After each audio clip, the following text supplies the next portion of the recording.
passer par... Il faut communiquer les idées. S'il y en a qui ont des idées, il faut pas hésiter. En fait, voilà, se rapprocher et dire, bah, tiens, on va s'organiser comme ça. C'est pour faire entendre notre voix. On ne peut pas commencer par le côté monétaire si on n'est pas déjà organisé ou juste une minorité et que tout le monde pense que c'est juste une petite soirée là comme ça et après tout s'arrête. L'objectif, c'est changer les choses. L'objectif, c'est prendre l'ampleur. Voilà. C'est pas juste se rassembler, au revoir et merci. Et même le pouvoir en place, il va croire que c'est juste, bah c'est bon, et ils vont passer la fête et ils passent 2-3 heures et après c'est fini. Non. C'est bon pour vous, est-ce que ceux qui sont d'accord? Merci. Ouais. Vas-y Pascal, sur les autres points. Alors, qu'est-ce que si vous avez des idées par rapport à l'organisation, qu'on puisse mobiliser le maximum de personnes? Est-ce qu'il y en a qui... Vas-y.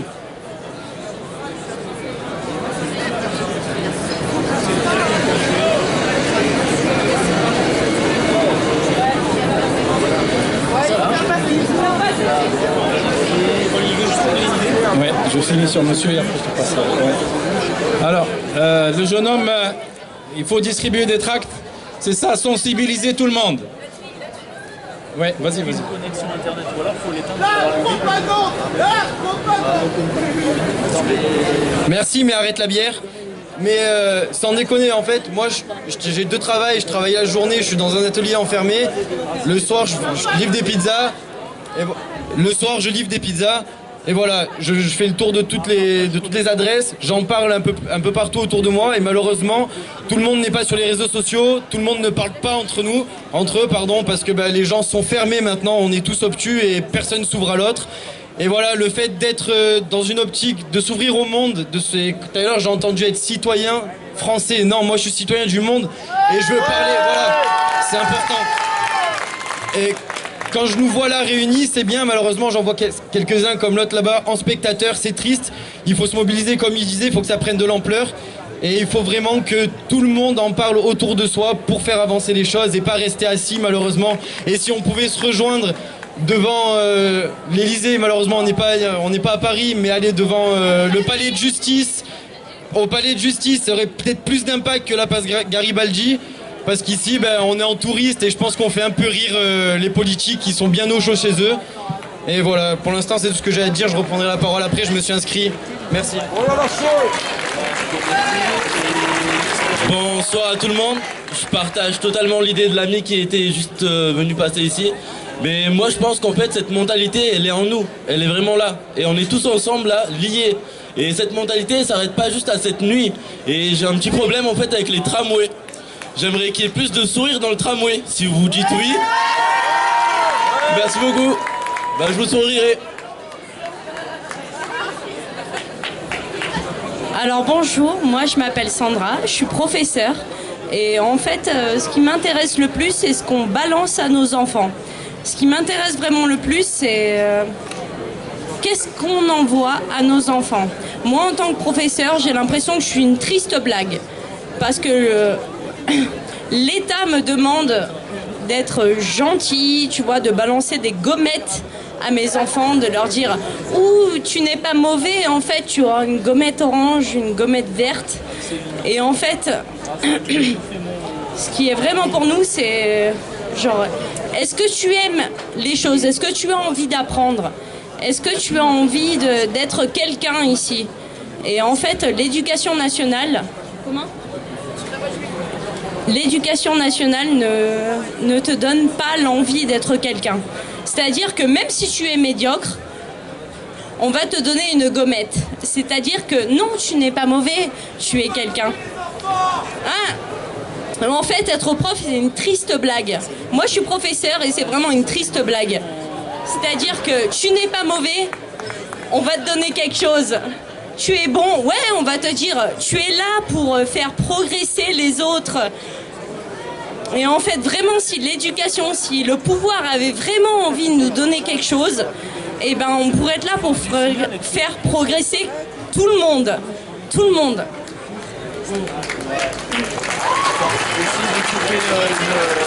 Et c'est vraiment difficile maintenant d'être professeur parce que tu t'es niqué par les parents qui sont pas d'accord, l'État qui te dit « Ouais, t'es nul !» Ou alors les autres professeurs qui te disent « Oh, tu n'as pas fait bien parce que tu n'as pas fait attention au fait que l'enfant avait un problème. » En fait, pour moi, je pense qu'on devrait tous être conscients que avoir des enfants, c'est être aussi un peu responsable. Parce que nous, en tant que professeurs, t'es là et en fait, tu fais directeur, profession de police, sociologue, sociopathe, de temps en temps. Et si les parents, de temps en temps, étaient là un petit peu aussi à faire leur rôle de parents, parce que c'est facile à l'heure actuelle, tu vois, de donner à leur enfant, tu vois, tu es là, et je fais, vas-y, prends ton téléphone, prends ton iPad, prends ce que tu veux, au moins tu me casses pas les couilles. Et après, t'es là, tu vois, en réunion professeur, et ils font, oh, je sais plus quoi faire, mon enfant me casse les couilles. Et tu leur dis, je sais pas, tu vois, genre, prive-leur de téléphone, de console ou quoi, ils font, ah bah non. Ils vont m'embrouiller, ça va être un peu la galère à la maison. Et c'est ça le problème, quoi. C'est si un peu tout le monde, tu vois, était là un peu vraiment responsable de ses enfants et qu'on n'était pas là pour croire que tous les professeurs sont les responsables de les enfants, on serait pas en galère. Et que si tous... après vous êtes là, c'est bon, vous comprenez. Mais là on a un problème, après, apparemment ça les emmerde ce que je raconte. Ah ça y est, apparemment ça. Je vous dis un bye bye et j'espère que ce que je vous ai raconté ça vous a un petit peu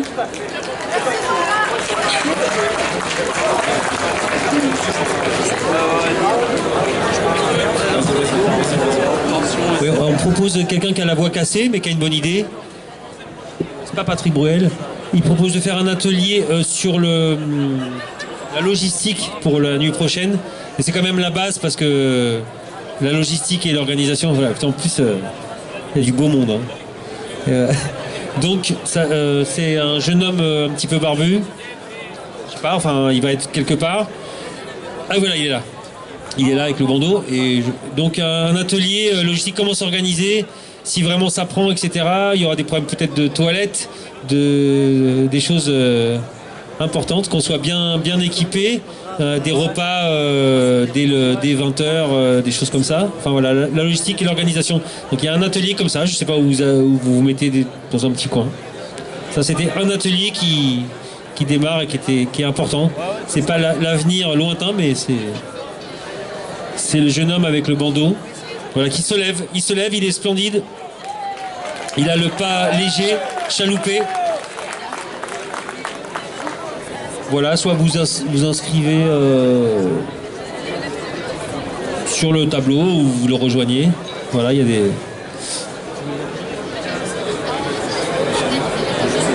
Oui, bien sûr. Bonsoir, je m'appelle Marlène. Moi, je sais pas pourquoi vous êtes là.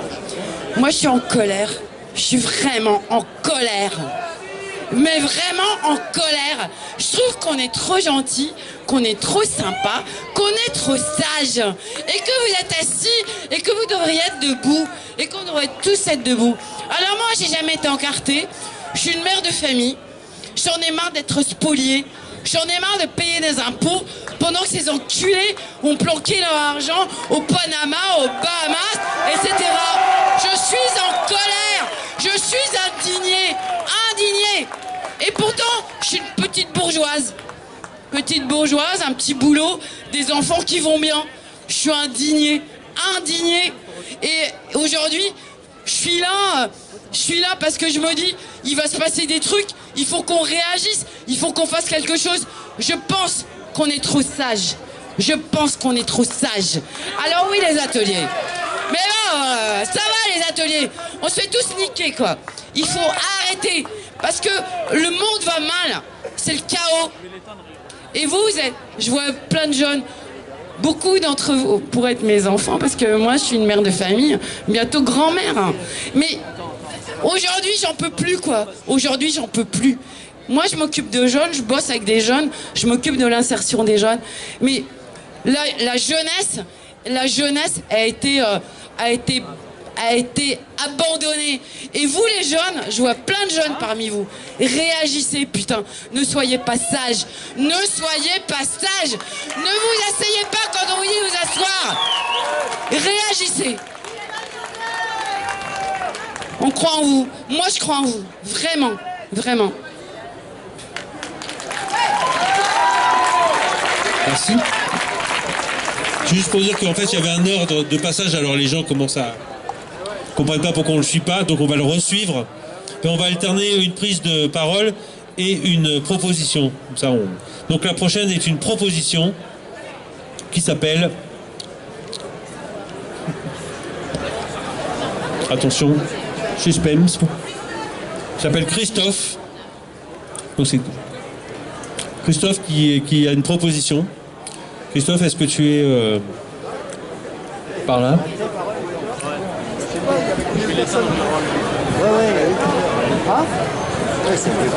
Tu es Christophe? Voilà. Bonsoir à tous. On peut dire bonne nuit hein, aussi. Et bon, moi j'ai 53 ans. Ça fait 4 ans que je bosse plus, je suis au RSA. C'est très très difficile, j'ai plus un rond. Et je suis allé voir un petit peu partout. J'ai eu des boulots de merde. Je les ai alignés les uns derrière les autres, 15 jours par-ci, une semaine par-là. Et j'en ai franchement marre de voir que il y a des mots qui se sont perdus. Alors je vais vous dire des gros mots. Hein, et puis il va falloir qu'on s'en dégage de ces gros mots. C'est-à-dire qu'il va falloir qu'on se prenne en charge. Il ne faut plus rien attendre. Par exemple, il y a un mot qui s'appelle patron, d'accord? Un patron, il a des salariés, et ces salariés sont des prolétaires. Tous les salariés qui vivent de leur patron sont des prolétaires. Vous appartenez à vos patrons, d'accord? La loi El Khomri, elle est exactement faite dans ce sens. Bien sûr que tu appartiens à ton patron. Et s'il s'achète une nouvelle bagnole, c'est sur ton cul qu'il se l'est payé. Alors, ce que je voulais vous dire, c'est que j'en peux plus, moi, de multiplier les boulots de merde. Et ce que je voulais vous dire, c'est que l'emploi, il est en train de partir. L'emploi salarié est en train de se barrer. D'accord? Dans 20 ans, il y a 50% des emplois qui ont disparu. Donc, ce qu'il faut faire, c'est s'organiser, pouvoir reprendre nos vies en main et ne rien attendre. Vous n'avez pas à aller quémander un boulot chez un patron. Groupez-vous, faites des choses ensemble, montez une épicerie, faites quelque chose, faites des films, n'importe quoi. Local, d'accord? Montez des monnaies locales, faites des choses pour les gens qui sont autour de vous. Il faut resocialiser cette putain de société. Il faut arrêter de regarder la télé, foutez vos télés par la fenêtre. Et ça sert absolument à rien. Si vous voulez vous informer, il y a des trucs sur internet. Bon, pas tout, hein, parce que je vous signale quand même que le système est bien content de voir des médias soi-disant alternatifs nous dire c'est pas possible, on peut plus rien faire. Il y a des mecs, des Illuminati là-haut, ils ont tout décidé à notre place. On peut rien faire. C'est pas vrai. Ils sont dans la merde autant que nous, parce que de toute façon, l'ubérisation de la société, c'est juste le début. S'il y en a qui veulent récupérer du pognon sur des pauvres gars qui sont payés à 20% de la course, ça, c'est juste le début, parce que à terme, il n'y aura plus personne qui aura besoin de patrons. On n'a plus besoin des patrons. On peut s'organiser sans eux. D'accord? Et quand j'ai entendu parler d'éducation tout à l'heure, on parlait de gommettes, etc. Moi, j'ai une proposition à faire. Il faut supprimer absolument toutes les notes. Il faut arrêter là, avec la compétition. Il faut complètement arrêter avec ça. Il faut éduquer les gosses pour qu'ils puissent s'entraider. D'accord? On ne peut... Oui, et alors? Écoute, t'iras voir ton mec avec ton Reich et tout ça, d'accord? Ce que je voulais finir par dire, c'est que d'une part, on n'a plus besoin des patrons. D'autre part, il faut arrêter avec la compétition. Il faut de l'entraide. On est des individus, mais on n'existe que par rapport aux autres. D'accord? On vit en société. Sinon, on va se mettre dans un trou au fin fond des bois et on arrête, quoi. Je veux dire, voilà. Et puis, en ce qui concerne tout ce qui concerne la démocratie participative, la démocratie directe, elle est très très importante, mais il faut quand même pas oublier que si on veut dégager ceux qui sont au MEDEF et ceux qui sont au pouvoir actuellement, il faudra bien autre chose que ça. Il faudra quand même qu'il y ait beaucoup plus de monde, qu'on atteigne un effet de seuil, que ça va vraiment, que ça leur fasse peur. Voilà, je vous remercie.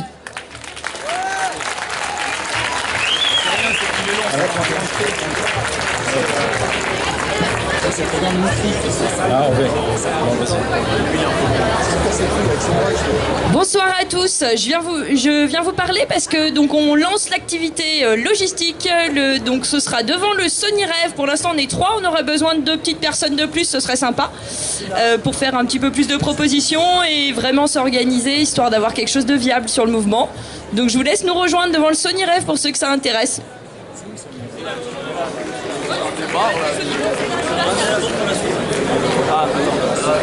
Attends, je ne pas victoire trop vite. Apparemment, ça a l'air de marcher. Oui, non, je me doute. Messieurs, dames, je vous salue. Alors, tout d'abord, je voudrais juste citer une petite phrase de Victor Hugo qui dit que l'homme a un tyran, l'ignorance. En fait, et je me rends compte que c'est triste parce que ça a été confirmé ce soir, en fait.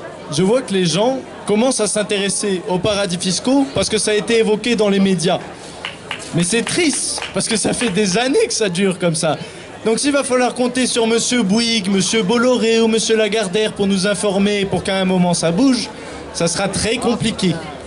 Ensuite, je voudrais continuer sur une chose. C'est que, comme le dit Frédéric Lordon, la révolution n'est pas un pique-nique. C'est pas, on va être là, boire des bières, on va fumer des joints tranquillement, on va renverser un gouvernement. Ça marche pas comme ça. Il y a certaines choses qu'il va falloir renoncer. Là, nous sommes depuis tout petit, nous sommes nés, enfin pour ceux qui sont nés en France, nous avons eu le corps dorloté par le capitalisme. Nous avons eu l'eau chaude, nous avons eu toutes ces choses. La révolution, il faudra mettre des choses de côté. Aujourd'hui, on ne produit rien en France. Donc si vous renversez un gouvernement, on dépend des importations. Ça sera compliqué, donc il va falloir réfléchir plus loin. Ce ne sera pas juste, voilà, ça sera pas simple en tout cas. Donc ensuite, je vais aborder un dernier point, si vous me le permettez bien sûr. C'est voilà, une phrase qui dit que, c'est Kenny Arcana qui dit ça, qui dit que changer le monde, ça commence par se changer soi-même. Et c'est difficile aujourd'hui de voir que, par exemple, certaines personnes sont de gauche parce que c'est facile d'être de gauche quand on n'a pas les moyens. On va pas se le mentir. Le jour où les personnes ont de l'argent, tout d'un coup, tout de suite, les paradis fiscaux deviennent intéressants. Donc, aujourd'hui, peut-être que plus tard, quand vous allez marcher, vous allez voir quelqu'un qui est dans le besoin et vous allez le regarder totalement avec une indifférence vraiment énorme. Vous allez même pas lui adresser juste du temps. En fait, vous pensez direct à l'argent, mais vous pouvez juste vous arrêter, discuter avec lui, apprendre des choses sur sa vie, ça lui fera plaisir. Mais non, en fait, il y en a plein, ils vont tracer. Voilà, donc là, il y a le mouvement de masse, tout ça, on est tous contents de se réfugier derrière des idéaux. Mais il va falloir faire une réflexion sur nous-mêmes, et c'est ça le plus dur, c'est de voir que, voilà, c'est notre cœur qui est pas bien, parce que il y en a qui pensent que c'est le système qui rend les gens mauvais. Mais c'est faux, parce que même à la maternelle, il y en a qui veulent le jouet de l'autre, où il y a déjà des conflits. Donc, il faut faire une réflexion sur nous. Et voilà, changer le monde, ça commence par se changer soi-même. Voilà, merci.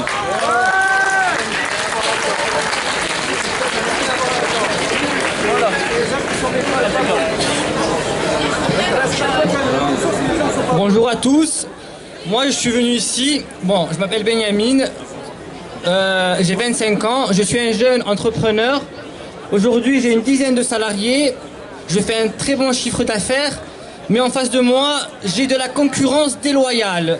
J'ai des entreprises qui viennent des pays de l'Est travailler à moins 50% par rapport à mes prix. Aujourd'hui, je suis obligé de travailler à leur prix pour que je puisse avoir les marchés. Et moi, je suis venu dénoncer ça. Et les milliers d'ouvriers qui viennent travailler des pays de l'Est aussi et qui vous prennent votre place, notre place. Moi, je suis venu dénoncer ça. Aujourd'hui, si... Ils payent pas d'impôts en France, ils viennent travailler et ils se cachent chez eux. Moi, je suis ici contre ça. On va débattre. Non, j'ai pas fini. Moi aussi, je suis un citoyen du monde. Je suis né en Corse, je suis d'origine marocaine. D'accord, ça fait 2 ans que je suis ici à Nice. J'ai créé ma boîte, j'ai une dizaine de salariés, tout se passe bien. Mais le problème, c'est qu'il y a des milliers de Polonais, de Roumains et autres compagnies.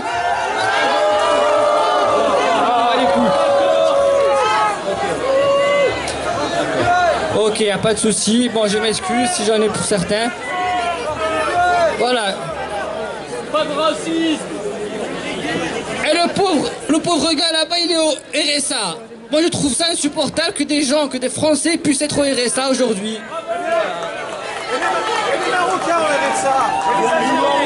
Alors, pour que ça soit clair pour tout le monde, on est obligé de jouer un autre jeu que le jeu qu'on avait déjà actuellement.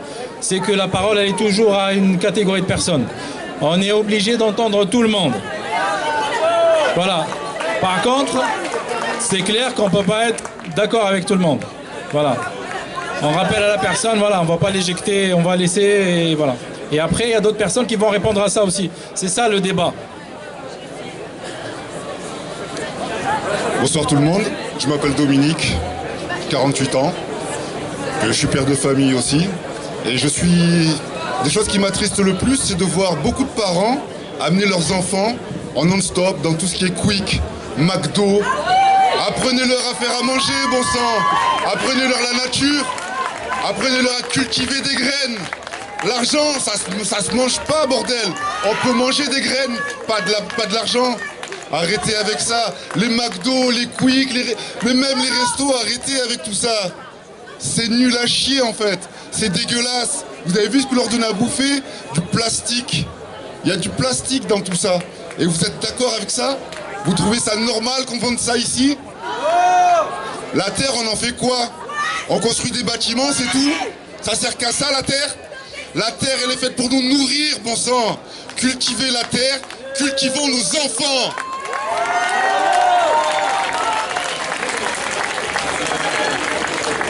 Bravo. Juste pour dire qu'il y a une deuxième petite cagnotte qui va circuler, parce qu'elles sont petites, hein. C'est que des petites pièces dedans. Et donc elles circulent et elles reviennent. Alors si vous étiez, voilà, si vous avez déjà donné, ouais, un petit peu par là.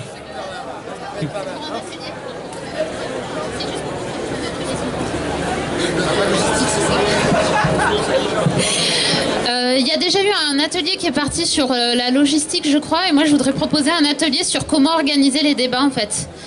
Qui c'est qui est partant, voilà, enfin on va quelque part, je sais pas. On va, je sais pas, on se met par là derrière quoi. Voilà, ceux qui sont intéressés pour comment organiser nos débats et que ce soit un peu constructif et que ça puisse avancer, on se retrouve là, quoi. Mais non, mais on se retrouve là, donc ceux qui veulent viennent, quoi, voilà. Alors, moi j'avais un thème, je vous impose pas un thème, mais l'idéal c'est se focaliser, se concentrer sur comment on peut changer les choses, en fait, comment on va convaincre les autres qu'on est plus fort. Si on peut débattre et s'il y a des idées, comment convaincre tout le monde que la seule solution c'est descendre à la rue et vraiment motiver tout le monde et imposer des nouvelles règles, au fait. Alors s'il y a des propositions, allez-y.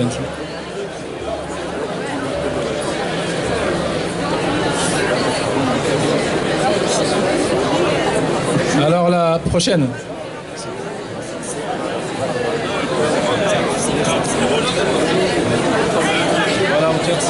Bonjour tout le monde. Alors, je voulais réagir un peu sur les trucs que j'avais entendus et essayer de lancer des idées de débat qui pourraient peut-être émerger plutôt que juste d'avoir des témoignages, mais lancer un peu des discussions. Donc j'ai entendu des choses, par exemple, le fait qu'ici ce soit une manifestation et qu'on soit là pour manifester. Alors j'aimerais reprendre un peu les paroles de notre nouveau maître à penser autoproclamé Frédéric Lordon, qui dit que ceci n'est pas une manifestation et ne revendiquons rien. C'est-à-dire que si on commence à espérer que ce qui puisse sortir d'ici soit complaisamment entendu par en haut et se transmette en action politique par la gouvernance, faut qu'on sorte immédiatement le mât qu'on a au fond de l'œil. Ça ne passera pas comme ça. L'espace que nous sommes en train de prendre, c'est effectivement une réappropriation de la parole politique que nous avons, ça a déjà été dit, mais c'est également une réappropriation de l'action politique que nous pouvons avoir. Et donc je pense qu'un premier atelier qui pourrait être intéressant, ce serait quelles actions politiques pouvons-nous avoir? D'accord? Alors, pour changer la situation, alors je donne un peu des pistes de lecture qui pourraient initier un atelier, mais pour changer la situation, je vois à peu près 3 possibilités. La première possibilité à laquelle tout le monde pense, c'est la révolution. La révolution, c'est on prend tout ce qu'il y a aujourd'hui, on le balance, on fait quelque chose de nouveau. Bon, perso, j'y crois pas des masses, mais c'est quelque chose qui se nourrit. En vrai, il y a des régimes de terreur, il y a toujours une transition difficile, c'est vraiment la merde. La deuxième solution qui peut apparaître, ce serait une solution à la Podemos. À la Podemos, c'est-à-dire faire une volonté politique de nos revendications, et parce que faut pas penser que nos idées vont émerger immédiatement suite à nos revendications dans la tête de nos dirigeants. Donc ce serait à nous de commencer à infiltrer la dirigeance. C'est ce qu'a fait Podemos en se mettant sur les parlements. Sachant que Podemos a bénéficié de la constitution espagnole qui était sur le pourcentage à l'Assemblée. Chose qu'on n'a pas, nous. Nous, un parti qui fait 5%, il n'a pas 5% de sièges. Il a que dalle. Alors qu'en Espagne, un parti qui fait 5%, il a 5% de sièges. Et au petit à petit, il prend des places. Donc on n'a pas la facilité institutionnelle qu'avait Podemos. Ça va être dur. Mais c'est une solution qu'on pourrait envisager. Et la troisième solution, qui est celle que prône un peu Monsieur Lordon, c'est celle de l'émancipation. C'est-à-dire être en mesure peut-être de commencer à édicter nos propres lois et de décider de vivre selon celles-là. C'est quelque chose que Monsieur Lordon défend. En tout cas, il est en train de théoriser quelque chose dans cette direction-là. Il y a des limites sur le contour du territoire. Du coup, la ZAD fait des trucs très intéressants sur l'appropriation de territoire. Du coup, est-ce qu'on est en mesure d'approprier un territoire pour y mettre notre propre administration? C'est le genre de discussion qui peut se lancer. Du coup, j'encourage peut-être un atelier qui pourrait se mettre sur quelles sont les actions politiques qu'on peut avoir d'initiative citoyenne sans se reposer sur la représentativité. Ensuite, voilà, donc ça c'était un premier point. Ensuite, j'ai entendu parler d'un truc qui était assez intéressant, qui était la détresse démocratique. Bon, je pense qu'on est beaucoup ici à être des abstentionnistes. Voilà, abstentionnistes, voilà. Pourquoi est-ce qu'on est abstentionniste? On est abstentionniste parce qu'on ne nous pose pas les bonnes questions. On est abstentionniste parce que la représentativité ne nous correspond plus. Parce que la granularité, genre monolithique des propositions politiques d'un parti ne correspond plus à la conscience politique qu'on a développée grâce à l'éducation. Donc il faut qu'on ait une granularité de vote plus intéressante. On va vite se confronter au paradoxe de Condorcet. Bon, je vous laisserai fouiller sur Wikipédia, mais bon, il y a le paradoxe de Condorcet qui fait que c'est dur de faire un vote. Mais du coup, il faut qu'on se focalise sur des votes oui, non. Et après qu'on fasse sur du consensus, sur de l'amendement, des choses comme ça. Donc je pense qu'un autre atelier qui pourrait être intéressant serait comment prendre des décisions, comment rassembler des gens et comment faire en sorte qu'une décision soit intéressante. Et surtout comment faire en sorte qu'une décision soit légitime. Parce qu'aujourd'hui, un vote pour ou un vote contre, quand on a 5 ou 6 ou 12 ou 11 choix, c'est pas légitime à la fin. Ça donne de la merde. J'ai entendu des trucs intéressants à propos de la laïcité. La laïcité, c'est quelque chose dont on parle de plus en plus aujourd'hui. J'ai fait un débat il n'y a pas longtemps organisé par la Fédération des musulmans du Sud. C'est des gars vachement bien, ils font des trucs cool. Mais c'était un débat où il y avait des politiques.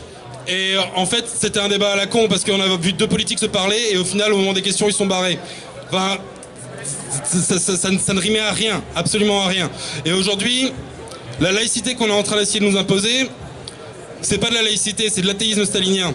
C'est-à-dire quand on dit que le signe religieux ou que la religieux doit être absent du domaine public, C'est de la connerie. Enfin, quand on entend des gens qui disent qu'il ne faut pas de voile dans la rue, non, c'est de la connerie. Aujourd'hui, l'intégrisme, il se nourrit de la mauvaise connaissance religieuse, parce qu'on a enlevé le religieux du domaine intellectuel au moment de la Révolution française, et du coup, le religieux se retrouve entre les mains de non-connaissants.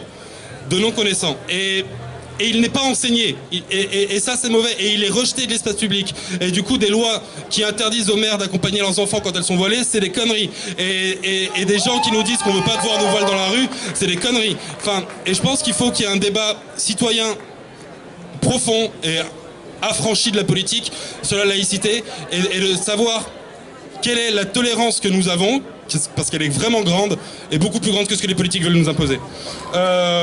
Bon, après il faudrait que je lise mes notes, du coup je vais arrêter. Voilà, bon, je vais laisser la parole. Mais du coup voilà, il y a à peu près trois ateliers possibles. Voilà, je vais pas tous les animer, mais voilà.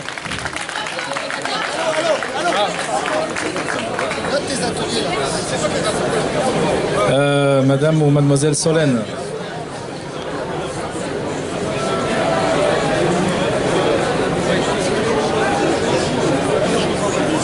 Pièce d'identité, c'est... Bonsoir. Bon, je me présente, donc je m'appelle Solène et je suis à la fac de lettres. Et c'est la première chose dont je voulais parler, parce que j'ai remarqué que... ouais, la fac de lettres. J'ai remarqué qu'il y avait peu d'étudiants qui étaient passés pour parler vraiment des conditions dans lesquelles on étudie. Et je tiens à dire que la fac de lettres, on étudie dans des locaux qui sont délabrés. On est tous d'accord. Chaque année, on est menacé par l'administration de voir notre filière supprimée pour des raisons de budget, alors que on m'a dit que la fac de lettres était la fac qui avait le plus gros budget de Nice. Et nous, les étudiants, on le voit pas. Et je trouve que c'est un peu anormal. Et en tant qu'étudiant de lettres, ma proposition, elle n'est pas ciblée, mais je pense qu'il y a une chose qui est très importante et qui se perd de nos jours. Il faut absolument, impérativement, promouvoir la culture. Parce que c'est à travers la culture qu'on a fait avancer les choses dans l'histoire.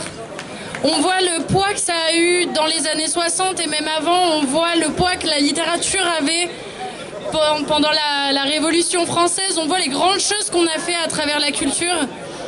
Et aujourd'hui, la culture, elle se retrouve privée de budget au profit de disciplines qui ne sont pas humaines, qui ne concernent pas l'humain en tant qu'être. Et je pense que ça pose un gros problème. Parce que la plupart des gens, au final, en n'ayant pas ce lien à la culture et en n'ayant pas du coup ce lien à la communauté, il y a un aveuglement qui est généralisé et qui est répandu par les médias, par la télévision, par Internet, qui est un très bon moyen de communication, qui va beaucoup aider pour faire changer le monde, mais qui n'est pas adapté à l'humain au point où l'est l'art. Et je pense que c'est très important de le rappeler. Et je tiens à dire que je ne m'y connais pas en politique, je ne m'y suis jamais penchée avant de me rendre compte que notre ministre du Travail ne savait pas combien de temps durait un CDD. Voilà, je pense que ça pose problème, hein, mais bon. On est d'accord. Et en fait, en m'intéressant à la politique, je me suis rendu compte d'à quel point maintenant elle est plus adaptée à la société dans laquelle on vit. Et de voir une bande de guignols discuter et faire des joutes verbales dans une salle, c'est pas ça la politique. Et c'est pas avec ça qu'on va avancer et qu'on va appréhender le monde et qu'on va trouver des solutions ensemble pour vivre mieux. Parce que une démocratie, ça doit pas viser l'essor financier, ça doit pas viser les multinationales, ça doit viser l'humain et son bonheur. Voilà. Merci.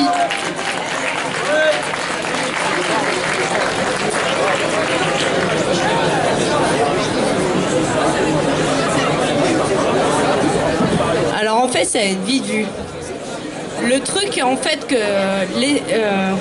l'État nous fait vivre, c'est qu'en fait elle abrutit la population pour les rendre comme du mouton et que le mouton est plus facile à gérer.